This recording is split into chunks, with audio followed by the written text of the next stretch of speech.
Cockroaches, viruses, bacteria. What do those three things have in common? Well, you might be wondering what do they have in common and why I'm asking you this next to this conveniently placed nuclear bunker, but I'll tell you, those three things never fucking die, ever. While we're in here eating canned beans and playing board games and getting real familiar, they'll be out there not dying. Have you ever heard of what doesn't kill you makes you stronger? Well, for them, what doesn't kill them makes them so much worse. And they're going to be waiting for us when we come out of this bunker. So what are we going to do about this? Well, I'm an epidemiologist, or I was about to be before the world imploded. And that means that I study disease. I study the spread of disease. I study how to track disease. I study how to stop disease. And I have a lot of skills to work with to make sure that those mutant bugs out there cannot get us when we go out. I'll tell you the story about John Snow, the founder of epidemiology. He was in mid-19th century London. He was faced with everyone around him dying from cholera, and he decided to not stick with the traditional theories of the miasma or the cloud of disease that would descend upon people. He decided to make a map of where people who got cholera were located in London. And he figured out that all of that was coming from one water handle. Now the reason I tell you that is that that was a completely new field. And I'm trained in the skills to think on my feet, to come up with whatever we're facing when we're out of this bunker. So if you want to make sure that your first day on the surface is not your last, let me into your bunker.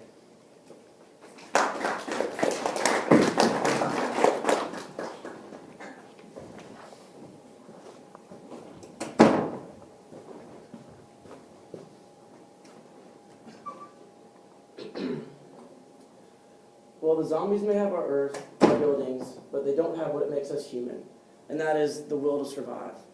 Because look, y'all, the zombies are coming. The apocalypse is about to happen. And when it comes down to it, there's going to be one end, one of two ends.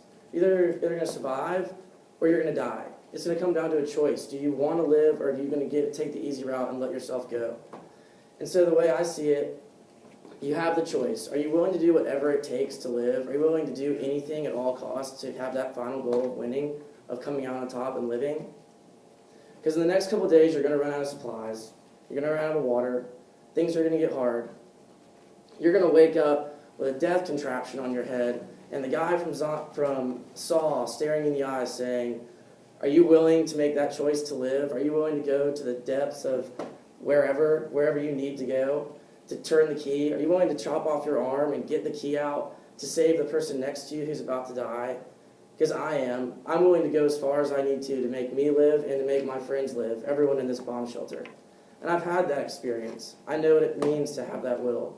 In high school, I wasn't exactly the best kid, and my parents sent me off to a survival wilderness camp with like 5 other guys, a bunch of punks. And it was hard to deal with them, but we knew how to survive. We decided in the beginning we were going to make that choice to live. We were going to make the choice to come out on top in the end.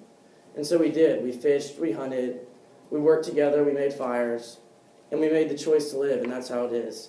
I'm willing to make that choice for me and for y'all, because we might be the only people we have together.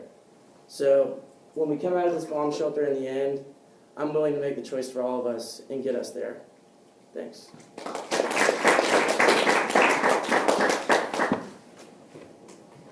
I thought you were going to be like, then I went to summer camp and I had to saw my friend's arm off. And I was like, what?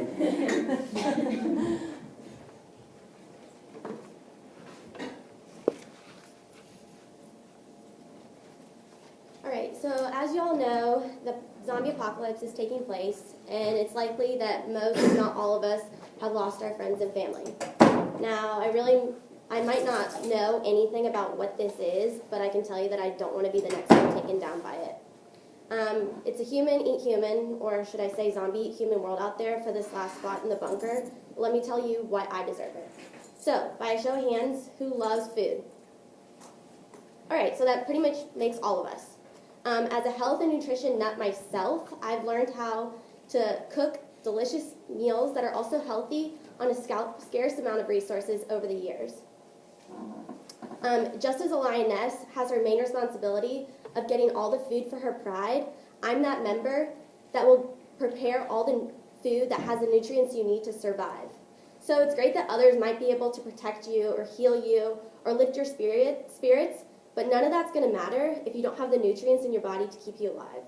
So when you're thinking of the person who deserves that spot in the bunker, just think about all the delicious meals that I'll make that will have the nutrients to increase your mood, your energy, and your strength to take down the zombies.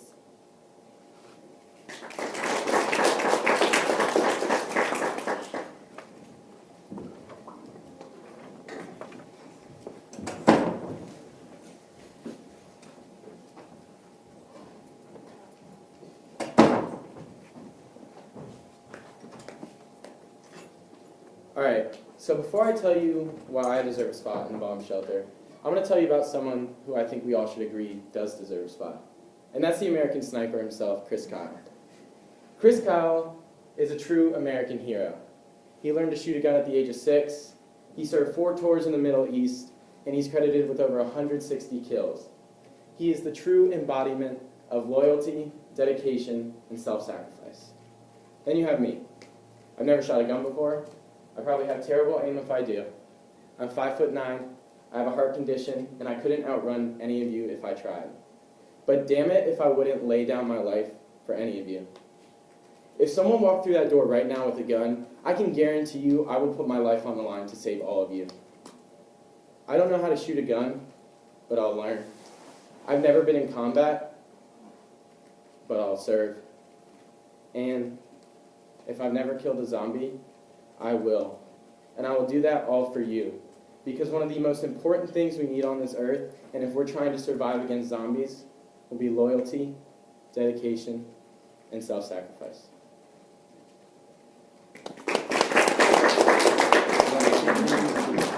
Yeah, because you were wrapping up at 1, so I didn't, yeah, sorry. Sometimes I just don't if I think you're doing just fine.